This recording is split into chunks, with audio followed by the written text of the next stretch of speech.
I'm Logan. I'm a researcher at Airbnb, and I used to run a behavioral economics lab at Google. But what I really love to talk about is dating and relationships. And today I'm going to tell you what behavioral economics can teach you about online dating. What is behavioral economics anyway? Behavioral economics is the study of how and why we make decisions. And the key pillar of behavioral economics is that people often make irrational and surprising decisions. Speaking of irrational decisions, nowhere is this more true than in matters of the heart. So what we're going to talk about today is how understanding these psychological idiosyncrasies can help you not manipulate people, but make sure the good ones don't get away. Research from Dan Ariely found that when you give people a decision, they make a comparison. So when you're choosing between two subscriptions, you choose the cheaper one.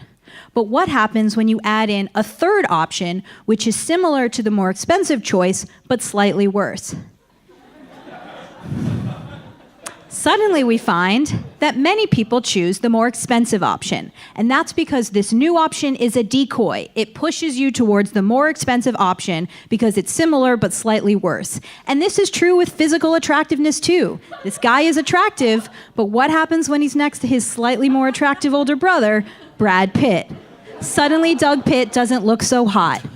And that's because in this example, Doug Pitt is a decoy in this concept called asymmetric dominance. You make decisions by comparing similar things and choosing the better one. The takeaway here for dating is that you should pose with a less attractive decoy. Somebody who looks like you but is slightly less attractive than you. That's why I wasn't thrilled to see my face all over Selena Gomez's Tinder profile. There's an optical illusion effect where when you see a blurry image, you fill in the gap and you think it's better than it actually is. This applies to dating because of something that I like to call Tinder's grass is greener effect. When you're on a date with somebody, you see their flaws. But when you go in your phone and you look at Tinder, the person seems perfect. Because of this optical illusion that you don't have all the information, your brain fills in the gap with information to make them look good. So remember, even Prince Charming has morning breath. Everyone has flaws, you just haven't seen the flaws of the person on Tinder. So be present with the person you're on a date with. Don't just keep swiping or you're gonna be swiping forever. There's also a principle that our brains want to tell us stories that are consistent. So if you do something and you get paid a lot of money, you say, I did it for the money.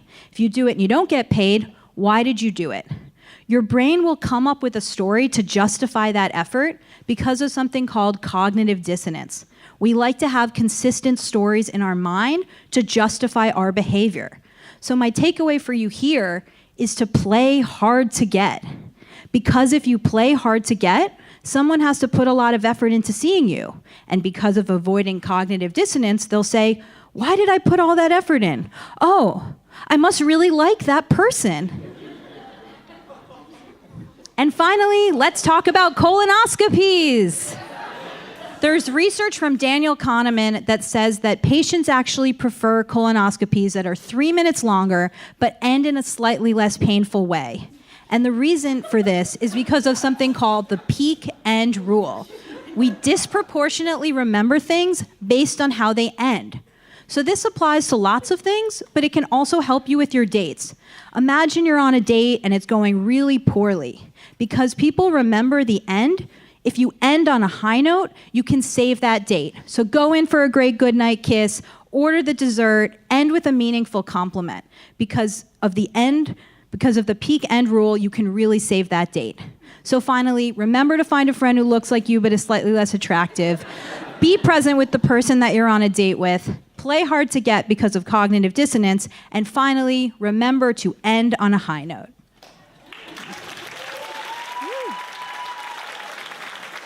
Thank you.